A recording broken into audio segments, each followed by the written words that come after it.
Jag hade att det där är väl också i 22 var andra ferien var.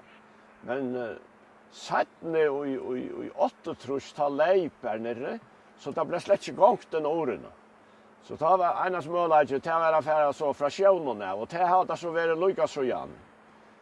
Men jag var vi en affär i 1904 därför att jag hade släppt tjej av och en vevelampe.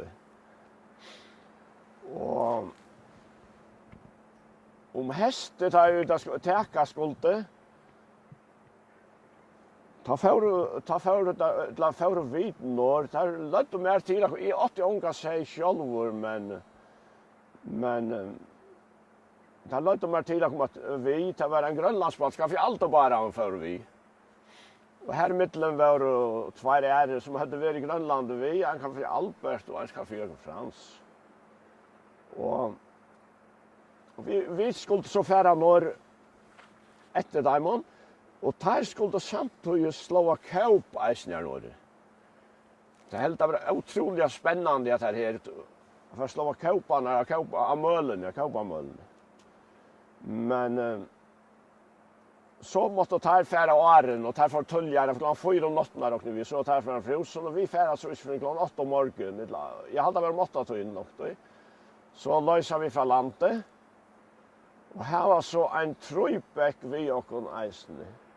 Och så hade vi lojn och böjer eisen från land.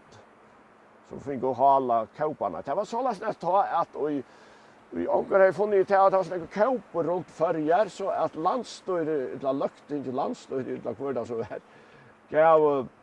Gav premie till tär som fick kaup till 84 så gav under chaften av kaupe. Så fick det så I minns inte hur så nägta fick för kvar och tagga näka och Wilhelm Sandra var han köpte jag en kaupmaskin så att det här var funnen frälsor i affär. Fick tvär floer vi en smäck. Nå, men vi färdas så sted. Og jeg minnes vel vi får av Moai og ta om morgenen. Nei.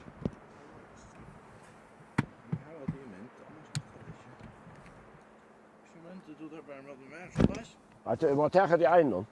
Ja, vi tar herfra. Så fra Moai. Jeg må så ikke anlegge.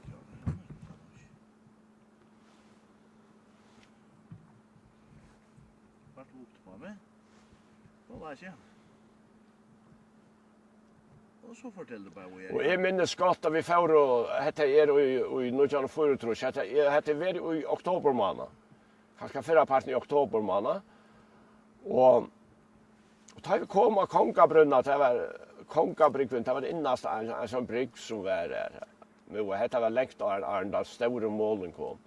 Da møtte vi denne mannen her som kallet for Herland, Kalvaløy, som har jo flere fra her Norge, Orene og Bjørkån, og han spurte hva færre til morgen. Og vi færre några Orene, et seie. Så sier han vi åkken, de skulle ikke bjøve til, du bærer han låter av landet så ikke kyst der nå. Nå, men det ser til meg for biler, vi tar jo en minnebåt, og vi tar var bøy, og vi tar var standard, og så var det sånn alle blekkene land. Ja, sier han. Vi kunne prøve, men det fikk vi ikke på. At det kyrster når. Vi sikla så vi gjør det. Da vi kommer når for fotaklet, ta kommer Ola og postbåten av fotaklet. Det åren Øyrakjæk, kajen når Øyrakjæk kom. Og vi sikla så på søgene av noen, fyllt oss når mot Vestmanna, så spør han Ola ved Alfred, hva færre I morgen? Nei, vi færre av ordene. Og så sier han, det ikke kyrsta ordene I morgen, sier han, til bare at kvitt rundt Vestmanna Bjørgån, så det ikke kyrsta. Nei, det måtte ikke færre biler, så vi tar til bæg hett og hatt av vi. Ja, det får så ikke. Og så, da vi kom så for å bli slattanstenga, da fikk vi den ære bøga lese, og nå det krytta kvitt fra Lanton alle veien, og vi sykla så fra Lanton og narkas ordene. Det var ikke huksninger om å komme nær. Alt det var større enn så, og det var ordentlig brim. Og Og her var ikke noe å gjøre. Vi fikk jo slett ikke samband med det landet heller, at det var så avkjørt, og det holdt ikke mannamal, og det var verre enn så. Og så sier, og så halter vi det at vi må skulle røyne lukkevel, så færer vi i hendet luttla bater ved høtt, og standere, og hva bøy, og vi og så røynte vi det rekvasenter inn, og så tvett vi bøyen ut, men bøyen ville bakslottere fra landet gjør det til at bøyen ville slett ikke fære på land. Det var ikke hoksninger om. Og til jeg prøver altså flere ferner, og altså altene var nesten som hus, Osla som var skvært. Og så en av ferner, så halte det målus at jeg skulle få prøve vi som støvrabattene, så 6-ringen, jeg får bakka inn i motor, her var så bøyene klare, jeg ble ut, og så kanskje det lukket, så kom det nærre, så mente jeg det kom nærre, så kom det spyte av utdater. Så sagt så gjort, jeg ble så tann som ble etter oss og luttla baten, men henne bare som hadde vært vi i Grønland, her hadde vært i Grønland vi om sommeren, her færre så i her. Og der bakka så inn, og en av dem er nøklunda kjert. Jo. Så en av der, da det kom nok slengt en motor, nå hadde det løgjen til å få bøyene ut, og blekka bøyene, tar så gjør bøyene ut, standarden at han har, ta kommer et avløye, og bateren med som lettest opp, standarden og skruvene, motoren slakner. Og det var ikke leia mann, jeg hørte bare nøyere opp, jeg la ut luttla baten, og jeg hørte bare råpene, og så jeg setter føtter og spenn av regn på måten, men det er ikke, han ikke var redningsvest i helt, det er nækka som helst. Og jeg så regn på måten, men jeg visste jeg kunne ikke gjøre. Men jeg så lukket av måten. Det var 1000 tanker jeg hadde, ja, man kan hundene hvis han skåler på land her, eller ikke ensamadler i en trøybetsjon her i fantalige vekkron.